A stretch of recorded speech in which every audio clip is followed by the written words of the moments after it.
अभी तो नापी है मुट्ठी भर जमीन हमने, अभी पूरा आसमान बाकी है। मैं चिराग पासवान ईश्वर की शपथ लेता हूं, हमारे नेता सही मायने में शेर के बच्चे हैं, शेर के बच्चे की याचना नहीं अब रण होगा, जीवन जय की मरण होगा। हम लोग सब जितने पार्टी के पदाधिकारी गण हैं, आज हम सब लोगों के लिए एक सुखद दिन है और ये सुखद दिन देखकर हम लोगों को एक वो दिन हम लोगों ने देखा जब हमारे पार्टी के सम्मानित राष्ट्रीय अध्यक्ष पार्टी टूटने के बाद 18 नंबर कोठी के बाहर में दरवाजा खटखटा रहे थे और ये उम्मीद कर रहे थे कि दरवाजा खुलेगा और हमारे 5 सांसद हमारे पास आएंगे, हमसे मुलाकात करेंगे, हमारी बातों को सुना जाएगा। ये ठीक उसी तरीके से है जिस तरीके से कृष्ण जी गए थे हस्तिनापुर दुर्योधन से 5 गांव मांगने के लिए और दुर्योधन ने ये बेवकूफी की या गलती की, उसको लगा कि कृष्ण तो अकेला है, अब इस कृष्ण को हम लोग बंधक बना लेंगे। जब कृष्ण जी 5 गांव मांगने गए तो रश्मि रथी की बहुत खूबसूरत पंक्ति है जो आज हमारे राष्ट्रीय अध्यक्ष जी पर पूरी सटीक बैठती है, वो आप सुनिए। 2 न्याय अगर तो आधा दो और उसमें भी यदि बाधा हो, 2 न्याय अगर तो आधा दो और उसमें भी यदि बाधा हो तो दे दो केवल 5 ग्राम, रखो अपनी धरती तमाम। हम वही खुशी से खाएंगे, परिजन पर हंसी न उड़ाएंगे। दुर्योधन वो भी दे न सका, आशीष समाज के लिए न सका, उल्टे हरि को बांधने चला जो था साजिश साधने चला। हरि ने भूषण हिंकार दिया, अपना रूप विस्तार किया, डगमग दिग्गज डोले, भगवान कुलपित होकर बोले, जंजीर बढ़ाकर साध मुझे, हा दुर्योधन बांध मुझे, हा दुर्योधन बांध मुझे। और वो अंतिम पंक्ति जो कृष्ण जी की थी वही पंक्ति हमारे नेता के लिए एकदम सटीक बैठती है कि याचना नहीं अब रण होगा, जीवन जय की मरण होगा। हमारे नेता को हम लोगों ने विचलित होते हुए भी देखा 18 नंबर कोठी में, और हम लोगों ने गर्व के साथ उस दिन भी देखा जब हमारे नेता पूरे देश के सामने कह रहे थे, मैं चिराग पासवान ईश्वर की शपथ लेता हूं। हम लोगों ने दोनों दिन को देखा है और दोनों दिन में एकमात्र अंतर इतना है कि हमारे नेता ने हमेशा से आत्मविश्वास को मजबूत रखकर हमारे नेता ने यह साबित करके दिखाया कि हमारे नेता सही मायने में शेर के बच्चे हैं, शेर के बच्चे।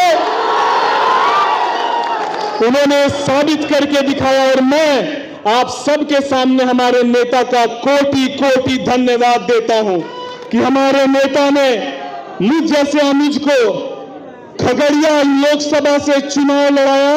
और खगड़िया लोकसभा इसीलिए महत्वपूर्ण है कि हमारे पार्टी के संस्थापक स्वर्गीय रामविलास पासवान जी की गृह जिला से मुझे चुनाव लड़ाने का सौभाग्य आपने दिया। मैं आपको कोटि कोटि वंदन और धन्यवाद करता हूं। मैं धन्यवाद करता हूं पार्टी के सभी वरिष्ठ पदाधिकारियों का कि जिन्होंने मुझे यह अवसर दिया। मैं धन्यवाद करता हूं आप सभी लोगों का जिन्होंने भीषण गर्मी में एक दरवाजे को खटखटाकर हम लोगों के लिए मतदान मांगा और आज आप तमाम लोगों के आशीर्वाद से हम लोग यहां पर हैं। और अब आगामी 2025 का चुनाव आने वाला है। जिंदगी की असली उड़ान अभी बाकी है, जिंदगी की असली उड़ान अभी बाकी है। अभी तो कई इम्तिहान बाकी है, अभी तो नापी है मुट्ठी भर जमीन हमने, अभी पूरा आसमान बाकी है। मैं यही कहते हुए अपने राष्ट्रीय अध्यक्ष जी को यह विश्वास दिलाता हूं कि हम लोग का सौभाग्य है कि हम लोगों ने पार्टी को हमेशा से, मैं गैर राजनीतिक परिवार से आता हूं, हम लोगों ने बिहार में नेताओं को बदलते हुए देखा है, लेकिन बिहार की स्थिति को, बिहार की पहचान को यदि सही मायने में बदलते हुए देखा तो आपके नेतृत्व में देखा। और इस सोच को बदलते हुए देखा। लोग सोचते हैं कि बिहार के नेता जो हैं वो सदन में जाकर केवल हंसी मजाक या ठिठोला या देसी अंदाज में बात करते हैं, लेकिन बिहार के परसेप्शन को बदलने का काम किया। बिहार में भी शिक्षित नौजवान हैं, बिहार के नौजवान भी देश में अपनी प्रतिभा के माध्यम से एक पहचान को कायम कर सकते हैं। इस राजनीति की शुरुआत जिस खूबसूरती से आपने की, मैं कोटि कोटि आपको धन्यवाद देता हूं। जहां पर कोई भी युवा नेता कभी किसी दूसरे युवा को मौका नहीं देता है क्या?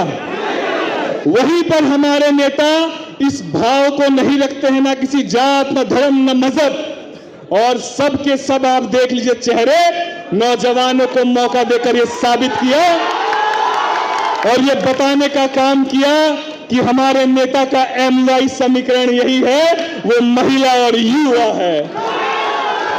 हम लोग अपने नेता को ये विश्वास दिलाते हैं कि आपके साथ पूरी ईमानदारी से, जब तक सांस है तब तक आपके साथ मजबूती से हम खड़े रहेंगे, और आपके किए गए प्रयास से हम सौभाग्यशाली हैं कि हम लोग को नेता की तरह नहीं, आपने हमेशा एक बड़े भाई की तरह मार्गदर्शित किया है। नहीं तो कोई राष्ट्रीय अध्यक्ष अपने पार्टी के किसी पदाधिकारी के लिए या पार्टी के प्रत्याशी के लिए कभी कोई पूजा पाठ कराते हुए देखा है क्या? ये एक भाव है हमारे नेता का कि एक एक कार्यकर्ता को, एक एक पदाधिकारी को परिवार की तरह लेकर चलते हैं, और इस परिवार का सदस्य होने पर आज मैं अपने आप को गौरवान्वित महसूस करता हूं।